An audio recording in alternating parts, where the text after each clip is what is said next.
네, 안녕하세요. 브레인텍 강사 이승호입니다. 당분간 아이들 뇌질환에 대해서 좀 설명을 할 거예요. 지금 우리나라에서 이제 요 근래에 후천성 ADHD, 후천성 자폐, 또 그거에 대한 스펙트럼 장애로 요즘 아스퍼거 증후군, 그다음에 미디어 증후군 이런 것들이 많이 나오게 돼요. 그거 외에도 또 여러 가지가 있는데 그거는 나중에 한번 싹 잡아가지고 설명을 해드리도록 할게요. 일단 이 후천성 자폐와 후천성 ADHD에 대해서 좀 다른 점을 말씀드리도록 할게요. 대체적으로 아이들한테 이제 스트레스 장애로 생기는 것들이 둘 다 이 후천성 자폐와 후천성 ADHD인데, 성별로 봤을 때 남아 애들이 더 잘 걸리고 그거에 대한 후유 증상도 더 강력하게 나타나요. 일단 후천성 자폐 같은 경우는 좌뇌 타입 아이들이 많이 걸리게 되고, ADHD 같은 경우는 우뇌 타입 아이들이 많이 걸리게 돼요. 후천성 자폐 같은 경우는 대체적으로 어떠한 한 종류 요거에 관심을 많이 보이게 되면서 그거에 대한 집요한 관심사, 그거에 대한 엄마의 방치, 이런 것들이 합쳐지면서 나타나게 되는 거예요.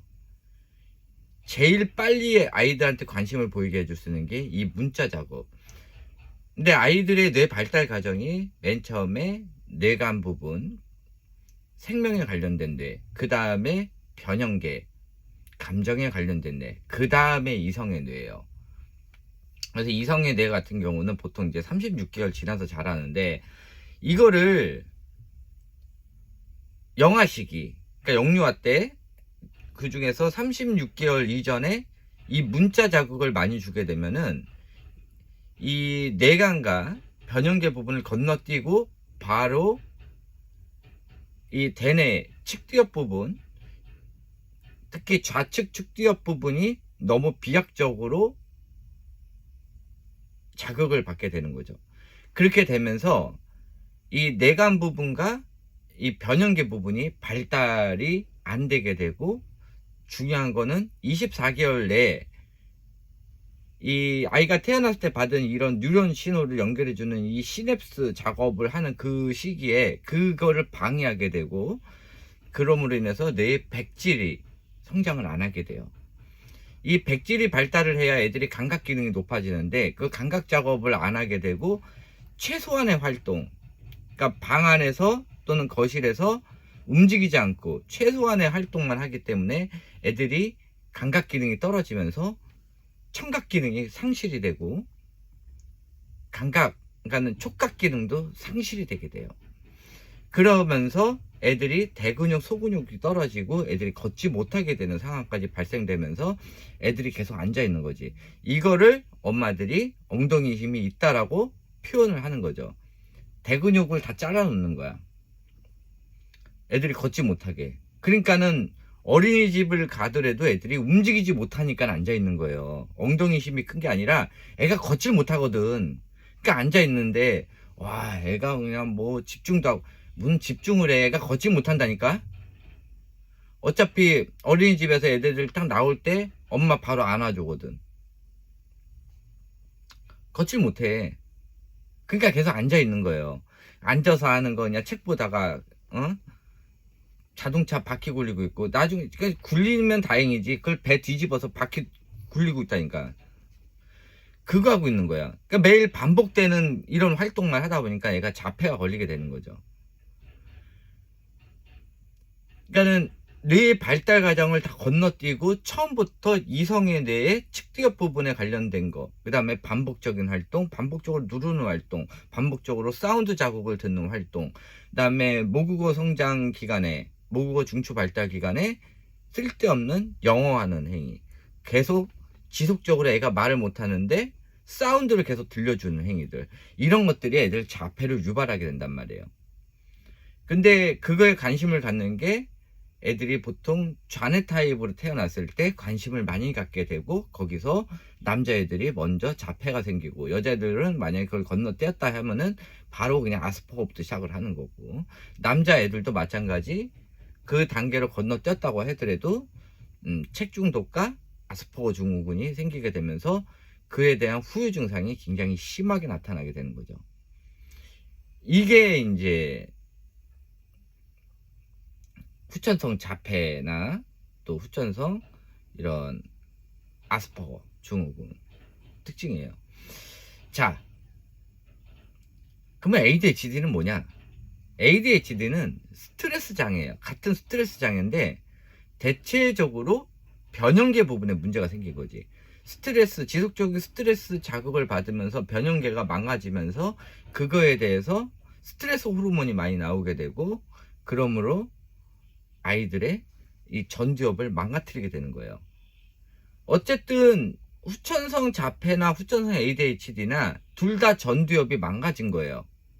그런데 자폐 부분 같은 경우는 다른 게 뭐냐면은 뇌발달 과정을 건너뛰고 거기서 감각기능까지 다 떨어뜨려 놓고 그 다음에 아이의 이성의 뇌만 발달시켰기 때문에 진짜 발달해야 되는 그 뇌, 아이들의 사회성에 관련된 뇌, 이런 것들이 발달이 안 됐고, 거기에다가 감각기능까지 다 떨어졌기 때문에 자폐가 걸리면은 이게 회복이, 그러니까 후천성 자폐 같은 건 회복이 굉장히 어려워요. 근데 후천성 ADHD 같은 경우는 아이한테 중증 가기 전이면은 스트레스를 덜 주고 자유롭게 풀어주고, 정 뭐하면은 외국에 나가가지고 그냥 자유롭게 풀어주면서 바닷가 이런 데서 살아버리는 거지. 그러면은 많이 회복이 돼요.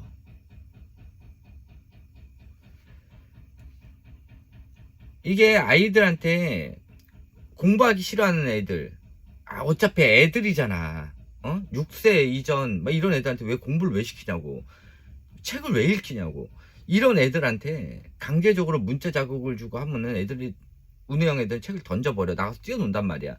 이런 애들 강제로 붙잡고 공부를 시키고 학습을 시키고 한글을 시키면 애들이 스트레스를 받게 돼요. 그렇게 되면서 애들이 스트레스 장애로 변형계가 망가지고 엄마랑 트러블이 생기면서 애착까지 문제가 생기게 되고, 그러므로 해서 애들이 빠져나갈 수 있는 돌파구, 이게 미디어가 돼버리는 거야. 그렇게 해서 미디어 증후군까지 생기고, 둘 다 이 후천성으로 생긴 것들은 경계선 지능을 동반을 하게 되는 거죠. 그렇게 되는 거예요. 애가 똑똑해 보인다고 하는 거는 좌뇌 부분이야. 왜? 그걸 어렸을 때 시켰기 때문에. 실질적으로 우뇌 부분, 음미체 활동이 얼마나 잘 돼 있는지. 지금 말하는 영재라고 하는 애들, 우리나라 영재들은 다 오염이 됐기 때문에 이 애들이 음미체 활동 못하고 걷지 못하고, 그 다음에 자기가 해야 될 걸 하나도 못하고 다 엄마 주도로 짜여진 스케줄대로 애가 기계처럼 움직인다? 야, 이건 영재가 아니라 그냥 경계선급이에요. 근데 경계선급도 학습은 할 수가 있어요. 특히 여아애들. 그래서 연예인들이 전부 딸내미 가지고 장사질을 하는 거야. 아들들은 덤으로 얻어가는 거고. 그리고 그 엄마들은 영재원 같은 데서 테스트를 하고 돈만 주면 잘 주는데, 그래서 그거라고 퍼뜨리는 거지. 그렇게 떠드는 연예인들 중에 아들 누가 있어? 그 아들 근황은 어떻게 돼? 없잖아. 현서 아빠라고 하네. 걔 딸내미지. 뱃사? 딸내미. 민주? 딸내미. 아들이라고 하는 것들은 안 보여줘. 새벽달? 아들이지. 아들 보여줘? 안 보여줘. 달팽이 육아? 아들이지. 아들? 안 보여줘.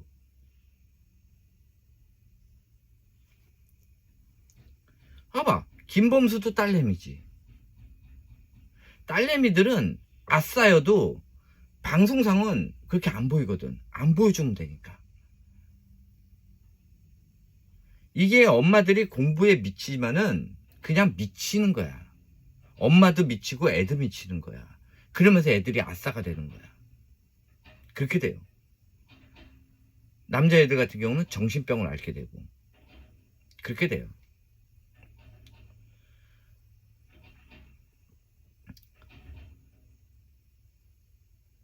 어쨌든 후천성으로 생긴 거는 운의 측두엽도 발달이 안 되고 전두엽 부분에 아나피질에 있는 우측에 있는 아나피질도 발달이 안 되고, 그러므로 인해 가지고 대인과의 관계, 대인과의 감정 이런 걸 못 느끼게 돼요. 이런 애들이 초등학교 3학년 지나면은 어차피 타인에 대한 감정을 느끼지 못하기 때문에 공부하다가 망해버리면은 다른 애들을 괴롭히는 거예요. 그러면서 그걸 즐기게 되는 거지. 본인만 안 아프면 되거든. 남이 아픈 걸 보면 즐겁거든. 그런 현상이 발생되게 돼요. 아시겠죠? 후천성 자폐 같은 경우는 어떠한 문자 자극 이런 것들에 대해서 집요하게 하게 되면서 애들이 생기는 후유 증상. 후천성 자폐는 그런 걸 하기 싫어하는 애들을 억지로 잡아가지고 한다든지 미디어 자극을 많이 지속적으로 준다든지, 하루에 1시간씩 미디어 자극을 계속 누적으로 주다 보면 누적 데미지가 계속 쌓이게 되면서 변형계가 나중에 팍 하고 망가져요. 하루아침에. 그러니까는 망가지기 전날까지 애가 문제가 없어 보이는 거고, 망가지는 날 애가 일어나가지고 갑자기 빵 터지는 거야. 이게 무서운 거예요, 뇌라는 거. 뇌뿐만 아니라 사람의 신체 구조가 그래. 암이 생긴 다음에 그때 이상이 있는 걸 알아. 근데 그것도 병원에서 검사 받아서 상기인데요, 이기인데요 이러고 있어. 그러니까 암이 걸리면서도 모르는 거야. 변형계가 망가지고 있는데도 모르는 거고, 이 뇌가 망가져서 썩어 문드러지더라도 사람이 못 느끼는 거고, 치매가 걸리고 있는데도 모르는 거야. 나중에 진단받기 전까지는. 이게 무서운 거야, 사람 신체라는 게. 저도 계속 지금 담배를 피지만은 지금 허파가 망가지고 있을 거란 말이에요. 근데 지금은 아직까지는 살아가는데 문제가 없거든. 그러니까 모르는 거야. 이러다가 이제 한참 지나면은 이제 병원에서 이제 뭐 폐암입니다 이러면은 이제 하는 거지. 술을 계속 마신단 말이야, 사람들이. 근데 간경화가 걸려야 그때 돼서 알아. 언젠가부터 눈이 이제 누렇게 뜬 그 순간부터 아는 거지. 그러니까 몸에 이상이 생겨야 아는 거예요. 그 전까지는 모르는 거고. 특히 아이들은 발달 과정이기 때문에 왜 발달 과정인 아이들을 망가뜨리고 있냐고요. 그런 짓 하지 말고. 특히 연예인들 자녀들 부러워하지 말아요. 걔네들은 망해도 3대가 먹고 살아요. 그런 애들 절대 부러워하지 말고, 걔네들 특히 딸내미들이 하는 거 쫓아하지 말고, 인스타도 딸내미들 하는 거 쫓아하지 말아요. 아들놈들은 6세 이후에 다 없어져요. 그리고 인스타도 아들내미들 다 시도했다가 다 자폐 영상으로 가 있어요. 왜 그렇게 하냐고. 결국은 그 엄마들 애들 이용해서 자폐 영상으로 뜬 다음에 판매질하고 있어. 관종들이에요. 나중에 이것도 얘기하겠지만은 엄마들이 아싸이고 관종이면은 애들이 망가져요. 그걸 알고 계셔야 돼요. 자, 이것을 끝마치도록 하겠습니다. 감사합니다.